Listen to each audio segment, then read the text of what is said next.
Hello बच्चों। तो आज हम करने जा रहे हैं एक नया टॉपिक दैट इज मैग्निफिकेशन। मतलब नया टॉपिक लाइट के लिए है, थोड़ा बहुत तो तुम मैग्निफिकेशन से फेमिलियर हो। जैसे मान लो इस टॉपिक को मुझे जनरलाइज करना है। जनरलाइज मतलब आप इसको कॉमन लाइफ में ऐसे ही जनरल लाइफ में कैसे यूज करते हो, तो देखो उसके लिए कुछ यूज मैं आपको समझाता हूँ। मैग्निफिकेशन का मतलब होता है किसी चीज को मैग्नीफाई करना। मैग्नीफाई करना मतलब बड़ा करके दिखाना। ठीक है। अब जैसे मान लो मैं आपसे कुछ कहूं, जनरल लाइफ में ऐसा होगा कि अगर मान लो एक 3 सेंटीमीटर की लाइन, ठीक है, 3 सेंटीमीटर की लाइन की जो इमेज बन रही है वो 12 सेंटीमीटर की बन रही है। मतलब ये 3 सेंटीमीटर का ऑब्जेक्ट जो है ये 12 सेंटीमीटर का दिखाई दे रहा है। तो मैं पूछूंगा कि बताओ क्या ये मैग्निफाइड है? तो आप कहोगे yes sir, image is magnified. यहां पर जो इमेज है वो मैग्निफाइड है, बहुत बड़ी है। तो अब मैं आपसे पूछूंगा कि बताओ उसका मैग्निफिकेशन है कितना।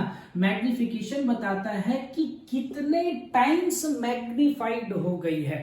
तो 3 सेंटीमीटर का ऑब्जेक्ट अगर मुझे 12 सेंटीमीटर का दिख रहा है तो मैं कह सकता हूं कि ये जो ऑब्जेक्ट है ये 4 टाइम्स मैग्निफाइड हो गई है, 4 गुना ज्यादा बड़ी दिखाई दे रही है। तो मैं इसका मैग्निफिकेशन में ये मैजिकल वर्ड 4 तक कैसे पहुंच पाया? क्या किया मैंने? तो ऑब्वियस है, मैंने 12 को 3 से डिवाइड किया तो मैं 4 तक पहुंच गया। तो मुझे पता चल गया कि कितना ज्यादा वो मैग्निफाइड हुआ होगा। तो 12 क्या था? 12 था तुम्हारी हाइट इमेज की, और 3 क्या था? हाइट ऑब्जेक्ट की। तो मैग्निफिकेशन का हम फॉर्मूला लिखते क्या है? Height of image divided by height of object. ये क्या बताता है? ये बताता है कि जो इमेज है किसी ऑब्जेक्ट की वो कितने टाइम्स मैग्निफाइड हो गई है, कितना ज्यादा बड़ी दिख रही है मुझे। जैसे एक एग्जांपल और सोच के देखो कि मान लो 2 सेंटीमीटर का ऑब्जेक्ट है, वो 2 सेंटीमीटर का ऑब्जेक्ट मुझे 10 सेंटीमीटर का दिख रहा है। 2 सेंटीमीटर का ऑब्जेक्ट मुझे 10 सेंटीमीटर का दिख रहा है, मतलब मैग्निफाइड है। तो हाँ, ये मैग्निफाइड है। अब मुझे बताना होगा, बताओ इसका बच्चा मैग्निफिकेशन कितना है। तो आप कहोगे कि 2 सेंटीमीटर का ऑब्जेक्ट अगर 10 सेंटीमीटर का दिख रहा है मतलब ये 5 टाइम्स मैग्निफाइड है, 5 गुना बड़ी दिख रही है, 5 टाइम्स मैग्निफाइड है। तो इसका मैग्निफिकेशन अपन लिखेंगे 5। कैसे आया मैग्निफिकेशन? देखो, तो मैग्निफिकेशन के लिए तुमने क्या किया? ये थी हाइट ऑफ इमेज और ये वाला था हाइट ऑफ ऑब्जेक्ट। तुमने क्या किया? हाइट ऑफ इमेज को हाइट ऑफ ऑब्जेक्ट से डिवाइड किया और उस मैग्निफिकेशन की वैल्यू आ गई 5। तो मैग्निफिकेशन का हम फॉर्मूला याद कर लेंगे। Magnification is equal to H I divided by H ओ।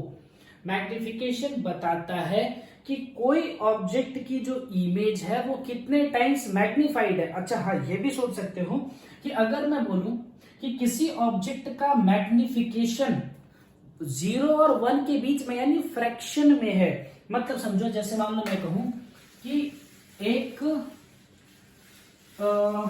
सोचो एक 4 सेंटीमीटर का ऑब्जेक्ट जो है मुझे 2 सेंटीमीटर का दिखा है। एक 4 सेंटीमीटर का ऑब्जेक्ट जो है वो मुझे इमेज में 2 सेंटीमीटर का दिखाई दे रहा है। अब मैं पूछूं बताओ मैग्निफिकेशन कितना है? तो मैग्निफिकेशन के लिए क्या फॉर्मूला था? H I divided by H O. ये 4 सेंटीमीटर का ऑब्जेक्ट मुझे 2 सेंटीमीटर का दिख रहा है, यानी मैग्निफिकेशन सॉल्व करने पे कितना आएगा? 1/2। तो मैं कहूंगा this image is magnified and the magnification factor is 1/2। मतलब वो आधी हो गई है। जो हाइट ऑफ इमेज है वो हाइट ऑफ ऑब्जेक्ट के कंपेयर में हाफ हो गई है। तो ऐसा नहीं सोचना है कि मैग्निफिकेशन में हमेशा वो बड़ी आएगी। जैसे मान लो मैं ऐसे बोलूं कि 4 सेंटीमीटर की चीज मुझे 4 सेंटीमीटर की ही दिख रही है, तो इसका मैग्निफिकेशन क्या था? आप इसका मैग्निफिकेशन 0 नहीं है, ये मैग्निफाइड तो है। अब मैग्निफिकेशन इसका निकाल के देखो कितना आएगा? H I divided by H O, यानी 4 डिवाइडेड बाई 4। इसका मैग्निफिकेशन कितना आएगा? 1। तो मैग्निफिकेशन की वैल्यू काफी कुछ इंफॉर्मेशन दे देती है। अगर मैं एक मैग्निफिकेशन को चेक करूं, देखो मैग्निफिकेशन की वैल्यू से मुझे क्या इंफॉर्मेशन मिलती है। मैग्निफिकेशन की जो वैल्यू है उसको हम चेक करते हैं। चलो, सिर्फ उसकी वैल्यू, तो उसकी मैग्निफिकेशन की वैल्यू को हम 3 ऐसे कैटेगरी में रख सकते हैं। या तो मैग्निफिकेशन 1 से बड़ा आएगा, या तो मैग्निफिकेशन 1 से छोटा आएगा या तो मैग्निफिकेशन 1 के इक्वल आएगा। Magnification is greater than 1, less than 1 और इक्वल टू 1। और मैग्निफिकेशन होता क्या है, तो HI डिवाइडेड बाई HO ही तो होता है मैग्निफिकेशन। यहां से क्या मिलेगा, HI divided by HO is greater than 1, यानी HI is greater than HO। Height of image height of object के कंपेयर में बहुत बड़ी है, मतलब यहाँ पर जो इमेज बन रही है, ये इमेज जो है वो लार्ज इन साइज है। Image is large in size, या फिर कह सकते हो लार्ज है with respect to object. Object के रिस्पेक्ट में वो बड़ी बनी है, विथ रिस्पेक्ट टू ऑब्जेक्ट। अब जरा सोचो, अगर लिख रहा हूं मैग्निफिकेशन इज लेस देन 1, इसका मतलब लिख सकते हैं HI divided by HO is less than 1, यानी HI is less than HO, यानी हाइट ऑफ इमेज छोटी है, ठीक है, हाइट ऑफ ऑब्जेक्ट बड़ा है। यानी यहां लिख सकता हूं इमेज इज स्मॉल, जो हमारी इमेज है वो छोटी है, तो किसके कंपेयर में छोटी है, विथ रिस्पेक्ट टू ऑब्जेक्ट, वो ऑब्जेक्ट के कंपेयर में छोटी है, ठीक। अगर लिखता हूं मैग्निफिकेशन इक्वल टू 1, इसका मतलब क्या हो जाएगा, HI अपॉन HO इज 1, तो HI is equal to HO, मतलब size of object is equal to the size of image. दोनों की साइज आपस में इक्वल है। अब ज्ञात करने का तरीका सिंपल, मैग्निफिकेशन 1 से बड़ा है तो इमेज बड़ी है, मैग्निफिकेशन 1 से छोटा है तो इमेज छोटी है, मैग्निफिकेशन 1 की इक्वल है तो इमेज इक्वल है ऑब्जेक्ट के साइज के बराबर है, ठीक है। तो मैग्निफिकेशन मुझे ये बता सकता है कि किसी भी ऑब्जेक्ट की जो इमेज बन रही है वो मैग्निफाइड है या नहीं है, और अगर मैग्निफाइड है तो कितने टाइम्स मैग्निफाइड है, ठीक है। चलिए दूसरी चीज पे आते हैं इसके। देखो अब मान लो हम मिरर के बारे में बात करें, तो मिरर में कोई भी चीज पढ़े थे तो याद करो उसका साइन कन्वेंशन लिखना जरूरी होता है। जैसे इसके पहले हमने पढ़ा था मिरर फॉर्मूला, तो UVF 3 चीजें हमने पढ़ी थी, और UVF को हम लोग एक्स एक्सिस पे मेजर करते थे। ध्यान से सुनना, UV या F object distance, image distance या फोकल लेंथ को रिप्रेजेंट किया जाता था एक्स एक्सिस पे। तो हम चेक करते थे U के लिए पॉजिटिव एक्स या नेगेटिव एक्स, ठीक है। यहां पर हम किसके बारे में बात कर रहे हैं, जैसे मान लो कोई मिरर है, ऐसे हम सपोज करते हैं कोई कॉनकेव मिरर, और कॉनकेव मिरर में कोई भी केस चिपका लेते हैं। सपोज करो हम ऐसे ले लेते हैं, प्रिंसिपल एक्सिस के पैरेलल फोकस से जाएगी, फोकस से जाएगी प्रिंसिपल एक्सिस के पैरेलल हो जाएगी, ठीक है। मतलब ऑब्जेक्ट हमने रखा है सेंटर और फोकस के बीच में, और इमेज जो बन रही है वो बियॉन्ड C बन रही है, ठीक। ये जो हुआ ना, ये है ऊपर जो दिख रहे हो, ये है हाइट ऑफ ऑब्जेक्ट, और ये होगा हाइट ऑफ इमेज। तो ध्यान से सुनना, इसके पहले वाले लेक्चर में हमने क्या पढ़ा था कि ऑब्जेक्ट से लेकर के मिरर तक की डिस्टेंस को लिखा जाता है U से, और पढ़ते हैं ऑब्जेक्ट डिस्टेंस।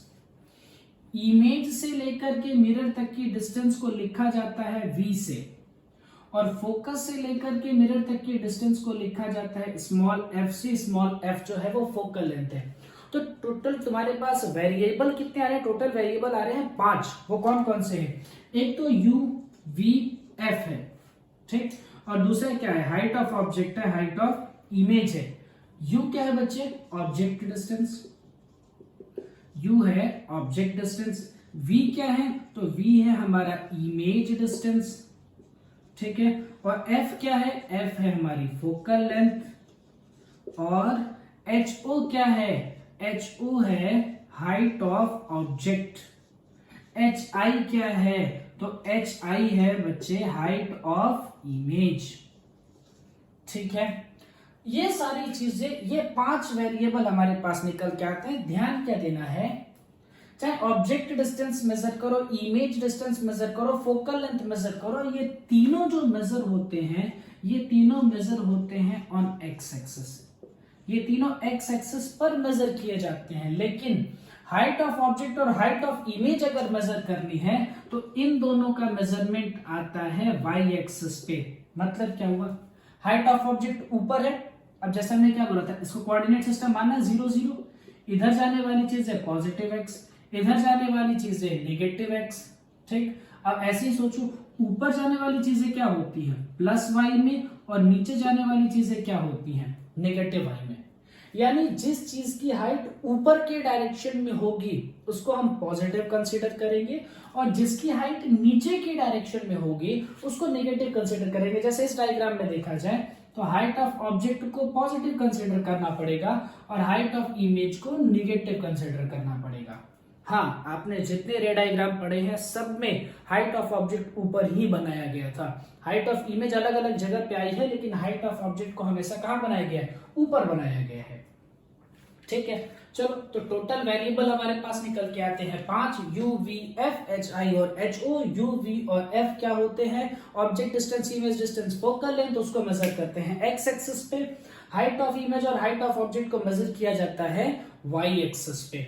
ठीक है, तो इसका जो साइन लगाना है y में देख के लगाना। अगर हाइट h, i और h, o को देख करके लगाना है तो इसकी साइन लगाने के लिए y एक्सिस को चेक करना, और अगर u, v और f को देखना है तो उसके लिए कौन सा एक्सिस को चेक किया जाएगा, x एक्सिस को चेक करेंगे। कंफ्यूजन मत क्रिएट कर लेना। देखो नेक्स्ट सोचते हैं कि मैग्निफिकेशन के साइन से अपने को क्या लेना देना। जैसे मान लो अगर इमेज को चेक किया जाए तो इमेज दो टाइप की होती है बच्चे। एक हमने पढ़ा था कि एक होती है रियल इमेज और एक होती है वर्चुअल इमेज। एक होती है रियल इमेज और एक होती है वर्चुअल इमेज। तो जो रियल इमेज होती है वो रियल होने के साथ साथ इन्वर्टेड भी होती है। इन्वर्टेड होने का मतलब जैसे इसमें हमने कहा जैसे जितने भी केस बनाए थे रियल एंड इन्वर्टेड की, उसमें क्या था कि अगर तुमने ऑब्जेक्ट को ऊपर रखा था ऐसे, जैसे ए बी ऐसे रखा था, तो जो उसकी इमेज बनती थी ना वो a डैश बी डैश में a नीचे आ जाता था, इसलिए लिखा जाता था रियल एंड इन्वर्टेड। और जितने वर्चुअल के केस थे सारे इरेक्ट बने थे।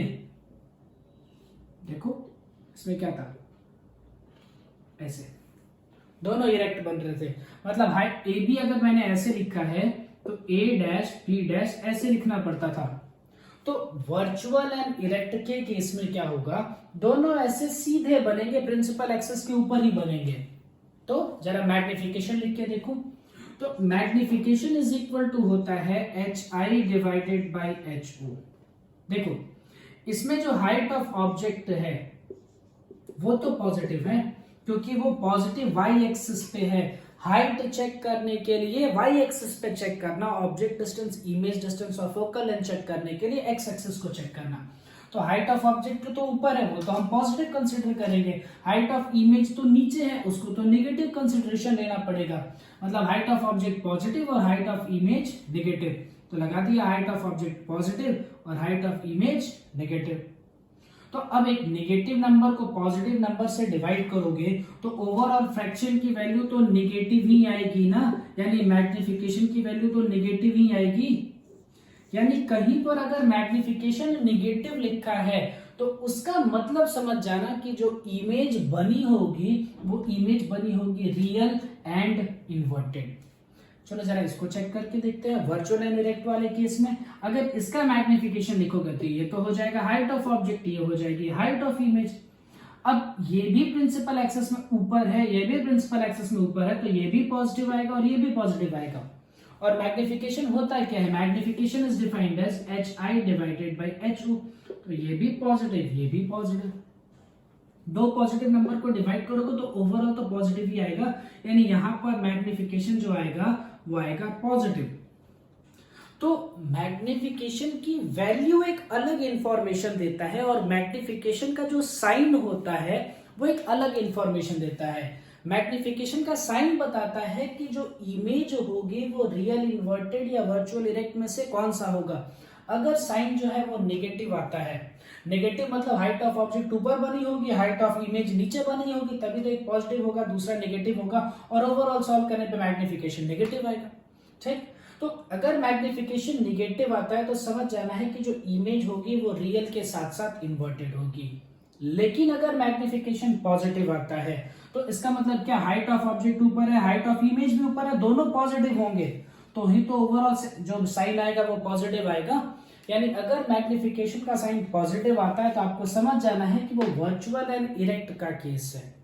ठीक, ओके। तो चलो एक दो क्वेश्चन की इसकी प्रैक्टिस करके देखते हैं कि मैग्निफिकेशन से क्या हम कोई डेटा निकाल पाते हैं या नहीं निकाल पाते हैं। चलो जैसे मान लो मैं एक दो क्वेश्चन ऐसे लिखता हूं। सपोज करो मैंने लिखा है कि magnification is equal to -3। Question में मैंने लिखा है मैग्निफिकेशन इज इक्वल टू -3 और इससे आपको खूब सारी इंफॉर्मेशन, देखो इससे कितनी इंफॉर्मेशन निकल सकती है वो सारी इंफॉर्मेशन हमें निकाल लेना है। तो मैग्निफिकेशन के अंदर दो चीजें होती हैं। कैसे काम करना है ध्यान से सुन लो। मैग्निफिकेशन के अंदर दो चीजें होती हैं। जब भी हम मैग्निफिकेशन लिखते हैं उसमें दो चीजें क्या क्या होती हैं। एक तो होती है उसकी वैल्यू और एक होता है उसका साइन। ठीक है, तो पहले तो देखो इसकी वैल्यू से क्या इंफॉर्मेशन मिलेगी और इसके साइन से क्या इंफॉर्मेशन मिलेगी। तो इसकी जो वैल्यू हो सकती है मैग्निफिकेशन की, वो तो ऐसे ही था कि मैग्निफिकेशन ग्रेटर देन 1 हो सकता है, मैग्निफिकेशन लेस देन 1 हो सकता है, मैग्निफिकेशन इक्वल टू 1 हो सकता है। और मैग्निफिकेशन का साइन दो हो सकता है, या तो निगेटिव हो सकते हैं या तो पॉजिटिव हो सकते हैं। अब सबका अपना इंपॉर्टेंस क्या था कि अगर मैग्निफिकेशन की वैल्यू ग्रेटर देन 1 है तो इमेज बड़ी होगी, लार्ज साइज की बनेगी इमेज। ठीक है, और अगर मैग्निफिकेशन की वैल्यू लेस देन 1 है तो स्मॉल साइज की बनेगी। मैग्निफिकेशन की वैल्यू 1 के इक्वल है तो इक्वल इन साइज बनेगा। मैग्निफिकेशन की वैल्यू नेगेटिव है तो मतलब हाइट ऑफ ऑब्जेक्ट ऊपर है लेकिन हाइट ऑफ इमेज नीचे है, तो नीचे मतलब इन्वर्टेड हुआ। इन्वर्टेड हुआ मतलब एक ऊपर पॉजिटिव दूसरा नेगेटिव, तो इन्वर्टेड है इसका मतलब रियल होगा, तो ये होगा रियल एंड इन्वर्टेड। और अगर मैग्निफिकेशन की वैल्यू पॉजिटिव है तो अपन कह सकते हैं यहां जो इमेज होगी वो वर्चुअल एंड इरेक्ट होगी। ठीक, और बहुत सारी इंफॉर्मेशन अभी इसमें से निकल सकती है। मैं अभी आपको और सारी इंफॉर्मेशन निकाल के दिखाता हूं। पहले यहां देखो, इस मैग्निफिकेशन की अगर वैल्यू को चेक किया जाए तो वैल्यू आएगी 3 और साइन को चेक किया जाए तो साइन आएगा नेगेटिव। दोनों को सेपरेट चेक करना है। मैग्निफिकेशन -3 का मतलब ये मत समझ लेना है कि वैल्यू 1 से कम है, ऐसे नहीं करना है। आपको उसकी वैल्यू देखनी है, उसकी मैग्नीट्यूड को देखना है, फिर उसके साइन को देखना है। तो इसका मैग्नीट्यूड चेक किया तो 3 और साइन चेक किया तो नेगेटिव। तो 3 मतलब कौन सा केस होगा, ये वाला केस होगा कि 1 से बड़ा है। इसका मतलब यहां जो इमेज बनेगी वो इमेज लार्ज साइज की बनेगी। ठीक, और मैग्निफिकेशन नेगेटिव आया तो अपन कह सकते हैं कि जो इमेज होगी वो किस टाइप की होगी, तो वो होगी रियल के साथ साथ इन्वर्टेड। ठीक है, तो दो चीजें हमने ध्यान रख लिया कि अगर मैग्निफिकेशन नेगेटिव आती है तो रियल एंड इन्वर्टेड होगी, पॉजिटिव आती है वर्चुअल एंड इरेक्ट होगी। मैग्निफिकेशन की वैल्यू 1 से बड़ी है साइज बड़ी आएगी, 1 से छोटी है साइज छोटी आएगी, 1 के इक्वल है साइज इक्वल आएगी। ठीक, अभी इसमें और एक इंफॉर्मेशन हम निकाल सकते हैं। जरा सोच के बताओ मुझे इस क्वेश्चन में मिरर कौन सा होगा, वो मुझे बताओ। इस क्वेश्चन में मिरर कौन सा होगा, आराम से सोच के बताओ। कौन सा मिरर है जो रियल एंड इन्वर्टेड इमेज बनाता है। तो चलो मैग्निफिकेशन को देख करके मिरर भी पहचानना सीख लेते हैं कि आप मिरर कैसे पहचान पाओगे। तो देखो बच्चे, मिरर में क्या था, दो ही टाइप के मिरर हैं। मिरर तो हमें दो ही यूज कर रहे हैं स्फेरिकल में। एक कौन सा यूज कर रहे हैं, कॉनकेव, और एक कौन सा यूज कर रहे हैं, कॉन्वेक्स। ठीक है, एक मिरर यूज कर रहे हैं कॉनकेव और दूसरा मिरर यूज कर रहे हैं कॉन्वेक्स। तो कॉनकेव में टोटल केस कितने थे, तो टोटल हमने उसमें 6 रे डायग्राम पढ़े, 6 केस पढ़े। 6 केस में से 5 ऐसे केस थे जो रियल के थे और एक ऐसा केस था जो वर्चुअल का था। कॉन्वेक्स में हमने 2 केस पढ़े और दोनों जो केस थे वो वर्चुअल थे। अब बताओ मिरर कौन सा होगा, कौन सा मिरर है जो real and inverted image form कर सकता है। तो एक ही इमेज मतलब मिरर है जो रियल और इन्वर्टेड इमेज फॉर्म कर सकता है, वो मिरर है हमारे पास कॉनकेव।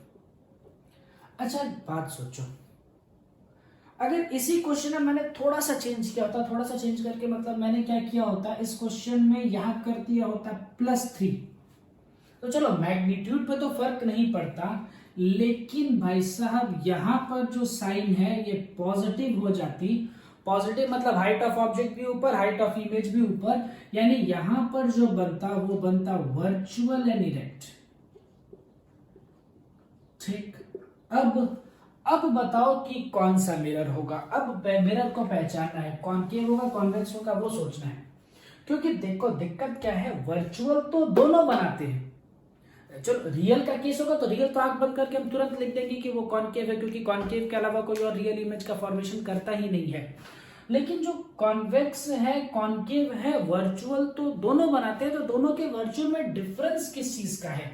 तो चलो रे डायग्राम बना के चेक करते हैं दोनों के वर्चुअल में किस चीज का डिफरेंस है। कॉनकेव वर्चुअल तब बनाता है जब किसी ऑब्जेक्ट को पोल और फोकस के बीच में रखते हो। ठीक, कर लो प्रिंसिपल, ये सेंटर से पास करती हुई लाइन बना लो पहले, रूल नंबर 3 का यूज करके सेंटर से पास करती हुई लाइन बना लो, रिट्रेस हो जाएगी। और फिर angle I is equal to angle R वाला केस बना लो। इसका रे डायग्राम तो अब तक हमें याद ही हो गया होगा, कितनी बार बना चुके। अब इसको पीछे बढ़ाओ, तो ये कहीं इमेज को यहां पर फॉर्म करता है। मतलब जो कॉनकेव में वर्चुअल वाला केस बनता है, कॉनकेव का जो वर्चुअल होता है वर्चुअल के साथ साथ ये इनलार्ज भी होता है। ठीक है, वर्चुअल के साथ साथ ये इनलार्ज भी होता है।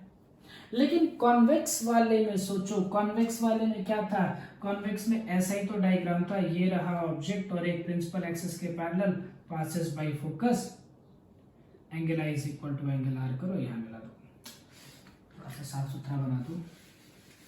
ठीक है, कॉन्वेक्स का ये केस था कि एक ऑब्जेक्ट रखो, प्रिंसिपल एक्सिस के parallel passes by focus, focus से पास करेगा और ये लाइन आकर के गिरो पोल पे, तो angle I is equal to angle R, ये मिलता था, यहां पर इमेज बनती थी। ये भी डायग्राम हमें याद कर लेना है बच्चे। रे डायग्राम की बहुत प्रैक्टिस करो, एकदम ऐसा हो जाए कि रात तो जागते कोई भी तुमसे कुछ भी पूछे फटाफट आंसर आना चाहिए। रे डायग्राम तो इतना परफेक्ट कर देना है। अब देखो कॉन्वेक्स के केस में वर्चुअल तो है, लेकिन वर्चुअल के साथ साथ ये कैसा है, स्मॉल है। तो दोनों के वर्चुअल में डिफरेंस क्या है कि कॉनकेव में जो वर्चुअल वाला केस होता है वो लार्ज बनता है, और कॉन्वेक्स में जो वर्चुअल वाला केस होता है वो स्मॉल बनता है। तो चेक करो यहाँ पर ये कैसा है, वर्चुअल एंड इरेक्ट तो है, लेकिन उसके साथ साथ कैसा है, लार्ज है। तो कौन है जो वर्चुअल के साथ में लार्ज इमेज का भी फॉर्मेशन करता है, तो वो एक ही मिरर है, और वो मिरर है हमारे पास कॉनकेव। ठीक, ओके डन। अब चलो एक और करके देखते हैं, शायद मैग्निफिकेशन हमें समझ में आया। मैग्निफिकेशन हमें क्या समझ में आ रहा है, मैग्निफिकेशन में क्या चेक करना है, तो मैग्निफिकेशन में दो चीजें चेक करनी पड़ती है।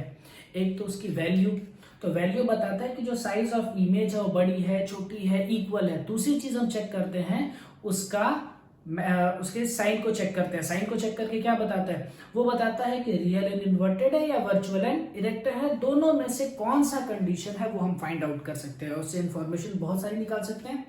इंफॉर्मेशन क्या क्या निकाल सकते हैं कि मिरर कौन सा होगा। मैं आपसे ये भी चीज पूछ सकता हूं कि बताओ इस केस में ऑब्जेक्ट की पोजीशन क्या होगी, इस केस में पोजीशन ऑफ ऑब्जेक्ट क्या होगी। तो तुरंत रे डायग्राम दिमाग में आ जाना चाहिए कि virtual and erect concave mirror का, और ये रहा, उसमें ऑब्जेक्ट कहां रखा होता है, तो पोल और फोकस के बीच में, तो बिटवीन फोकस एंड पोल। तो आप फटाफट ऑब्जेक्ट की पोजीशन को भी बता पाओगे। मैग्निफिकेशन से बहुत सारी इंफॉर्मेशन मिल जाती है, इसलिए इसको बहुत ध्यान से पढ़ना है। चलो एक और ट्राई करते हैं। सपोज करो मैंने लिखा मैग्निफिकेशन इज इक्वल टू +1/3। मैंने क्वेश्चन में लिखा मैग्निफिकेशन इज इक्वल टू +1/3। क्या चेक करना है, तो मैग्निफिकेशन में दो चीज चेक करते हैं, एक तो उसकी वैल्यू और दूसरा उसका साइन। तो वैल्यू तो 1/3 है, यानी 1 से छोटी है, यानी यहां पर मैग्निफिकेशन की वैल्यू 1 से छोटी है। 1 से छोटी है मतलब समझ जाओ इमेज कैसी बनेगी, स्मॉल, छोटी बनेगी। अब उसका साइन चेक करो, तो साइन क्या होगा, पॉजिटिव। पॉजिटिव साइन मतलब वर्चुअल एंड इरेक्ट। अब मैं आपसे पूछूं कि बता बच्चा मिरर कौन सा है, ये कौन से मिरर की बात कर रहे हैं जिसके लिए मैग्निफिकेशन की वैल्यू +1/3 आएगी। तो देखो वर्चुअल एंड इरेक्ट में छोटा कौन बनाता है, तो वर्चुअल एंड इरेक्ट में स्मॉल बनाने की जिम्मेदारी किसको दी गई है, कॉन्वेक्स को। तो मिरर कौन सा हुआ, कॉन्वेक्स हुआ। थोड़ा बहुत हमें समझ में आया। चलो एक और ट्राई करके देखते हैं, एक और क्वेश्चन करके देखते हैं कि सपोज करो अगर मैग्निफिकेशन की वैल्यू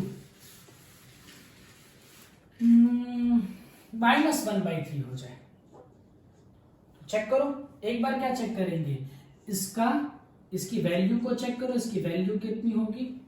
दूसरा चेक करते हैं इसका साइन क्या होगा, तो वैल्यू आएगी 1/3 यानी मैग्निफिकेशन तो 1 से छोटा आ गया और साइन निकल के आ गई नेगेटिव। नेगेटिव साइन का मतलब वो कौन सा हो जाएगा, रियल एंड इन्वर्टेड। अब रियल बन गया तो रियल में तो पूछना ही नहीं है, रियल में तो एक ही मिरर है और मिरर कौन सा है, कॉनकेव। तो डायरेक्ट आप लिख सकते हैं मिरर इज कॉनकेव। तो कई बार जो न्यूमेरिकल्स होते हैं ना, क्वेश्चंस होते हैं, उसमें आपको मैग्निफिकेशन अगर दे दिया जाएगा साइन के साथ में, तो आपको मिरर ना दिया हो तो भी आपको मिरर को आइडेंटिफाई करना आना चाहिए। आप मैग्निफिकेशन से बहुत सारी इंफॉर्मेशन को कलेक्ट कर सकते हैं। जितने टेबल्स बनाए गए थे उन टेबल्स को एक बार आप रीड्रॉ कर लेंगे, ठीक है। चलिए आगे बढ़ते हैं। ओके, कभी न्यूमेरिकल्स में ऐसे भी आते हैं, मतलब न्यूमेरिकल से आपको सॉल्व कराएंगे। आई थिंक इस लेक्चर में तो नहीं, नेक्स्ट लेक्चर में हम मैग्निफिकेशंस को मिला करके और मिरर फॉर्मूले को मिला करके कुछ न्यूमेरिकल सॉल्व करेंगे। देखो न्यूमेरिकल्स में कभी कभी ऐसा होता है कि वो क्या देते हैं, कहते हैं कि the image formed by a concave mirror is 3 times magnified. मान लो अगर ऐसा बोल दिया जाए कि image formed by concave mirror is 3 times magnified। एक कॉनकेव मिरर से जो इमेज बन रही है वो 3 गुना मैग्निफाइड है, ठीक है। ओके, तो मैग्निफिकेशन होगा कितना, फाइंड मैग्निफिकेशन। मान लो मैं बोलूं मैग्निफिकेशन क्या होगा, तो मैग्निफिकेशन की वैल्यू तो समझ में आती है 3 होगी। अब वो वैल्यू +3 होगी या वो मैग्निफिकेशन की वैल्यू -3 होगी, या दोनों केस रखने पड़ेंगे, ठीक है। सोच के देखो, मैग्निफिकेशन की वैल्यू +3 लिखूं, -3 लिखूं, या दोनों के दो अलग अलग केस बना करके सॉल्व करने पड़ेंगे। क्या concave mirror 3 times magnified image बना सकता है। पहले देखो मैग्निफिकेशन अगर मैं +3 लिख रहा हूं, प्लस का मतलब मैं सोच रहा हूं कि ये वर्चुअल है, तो क्या कॉनकेव मिरर वर्चुअल इमेज बनाता है, तो हाँ बनाता है। क्या वो वर्चुअल इमेज मैग्निफाइड होती है, तो बिल्कुल सर वो वर्चुअल इमेज मैग्निफाइड ही होती है, यानी मैग्निफिकेशन +1/3 पॉसिबल तो है। देखो हमने ऑब्जेक्ट को क्या रखा, फोकस और पोल के बीच में, ठीक है, ये सेंटर, ठीक। सेंटर से पास करते हुए लाइन पाथ को रिट्रेस कर लेगी और दूसरा पोल पे पड़ने के बाद angle I is equal to angle R, ठीक है। बना के देखो इसका रे डायग्राम, ठीक ठीक ठीक ठीक ठीक, ये बना इमेज। क्या ये इमेज मैग्निफाइड बन सकती है, बिल्कुल बन सकती है सर जी, इसमें क्या प्रॉब्लम है, कोई प्रॉब्लम ही नहीं है। अब देखते हैं कि क्या मैग्निफिकेशन -3 पॉसिबल है या नहीं। तो माइनस देख के सोचा गया रियल, और 3 मतलब 3 टाइम्स मैग्निफाइड। अब ये कब हो सकता है कि एक इमेज रियल तो हो लेकिन 3 गुना बड़ी बन जाए।